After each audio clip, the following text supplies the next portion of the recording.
Hi everyone, welcome to North Star Knife Reviews. Have a knife today that I got from my friend Knife Detector.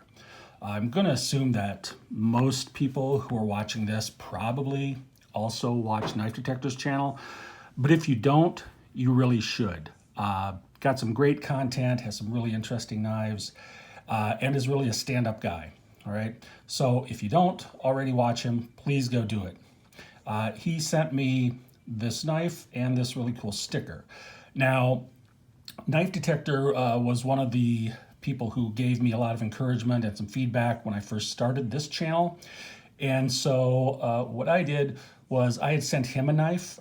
I sent him the Schrade Oldtimer 157 OT, the lockback with the gut hook that I reviewed a while back, because right about the time that I was putting that out, he had come out with a video about large lockbacks, and he really likes them.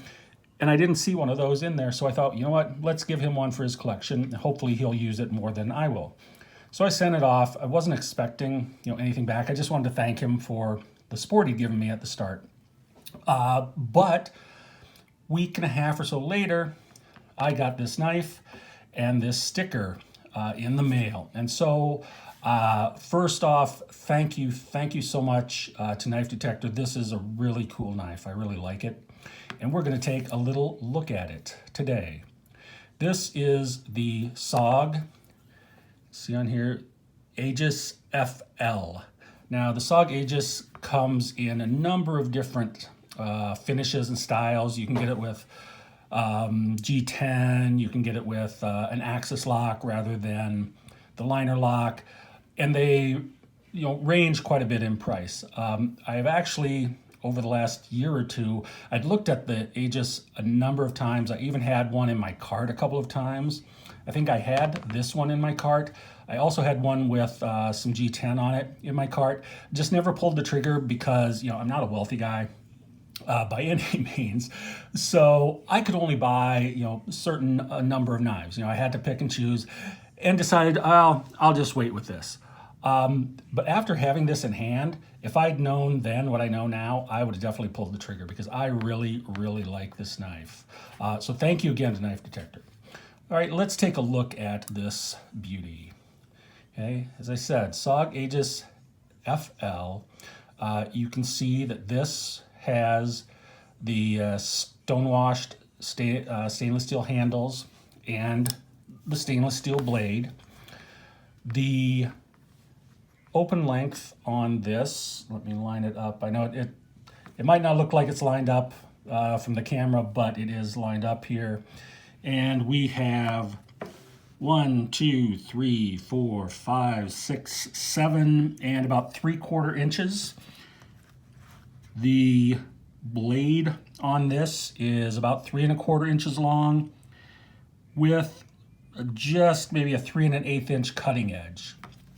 See, it's a nice drop point, almost a spear point. I really like the shape of this blade, which is what attracted me to it in the first place and why I thought about getting it.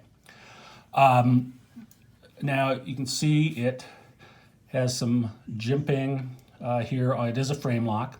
Some jimping on here.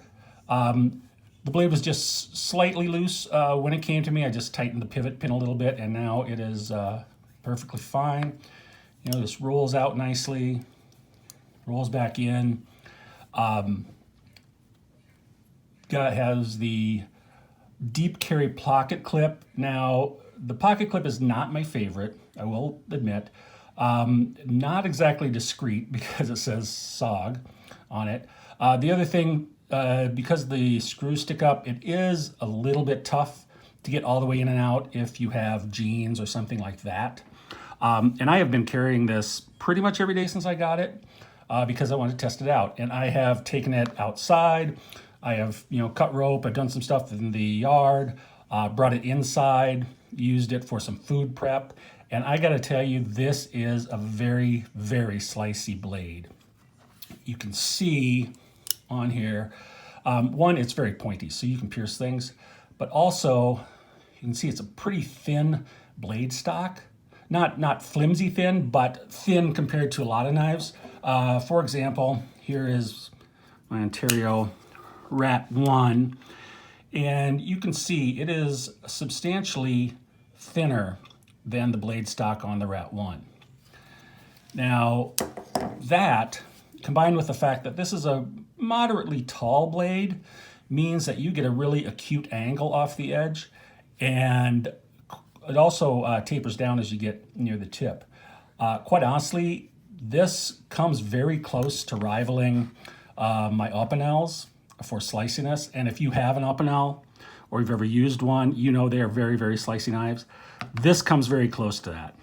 So I really like this knife a lot. Now this is 8CR 13 MOV, which is very similar to AUS 8. But 8CR, which I think is a perfectly fine steel. Here we can see, the back side of the knife.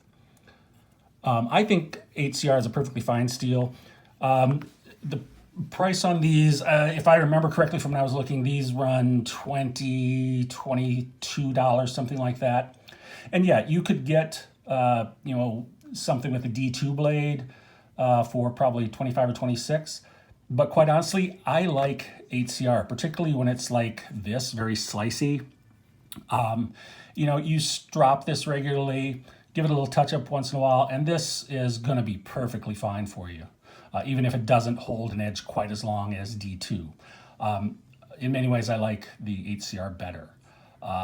So I really like this knife. Thank you so much to Knife Detector. If you are considering one of these, I would definitely suggest going ahead and getting it, especially if you need something that's going to be a good slicer.